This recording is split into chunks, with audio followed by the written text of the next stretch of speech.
एक बार की बात है, एक शिष्य अपने गुरु से पूछता है कि गुरुदेव, मन को कैसे कंट्रोल में करें।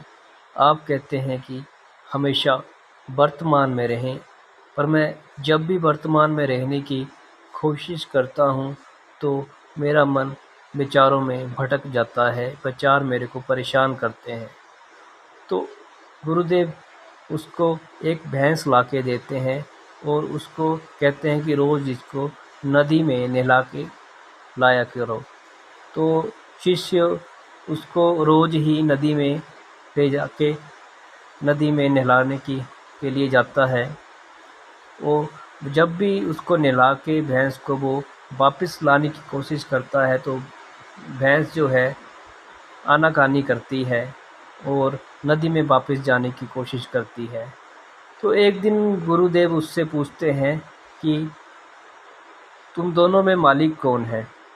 तो शिष्य ने कहा, इस भैंस का मालिक तो मैं ही हूँ, रस्सी मेरे हाथ में है।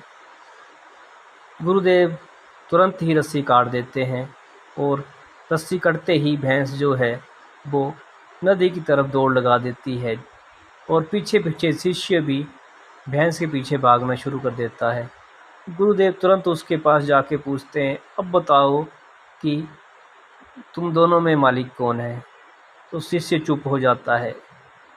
तो गुरु उसको समझाते हैं कि जिस तरह से तुम अभी भैंस के पीछे भागे हो, तो मन को काबू करने का यही तरीका है कि जब तुम वर्तमान में रहने की कोशिश करते हो तो तुम्हारे मन में जो भी विचार आते हैं तुम उनकी ओर ध्यान ना दो।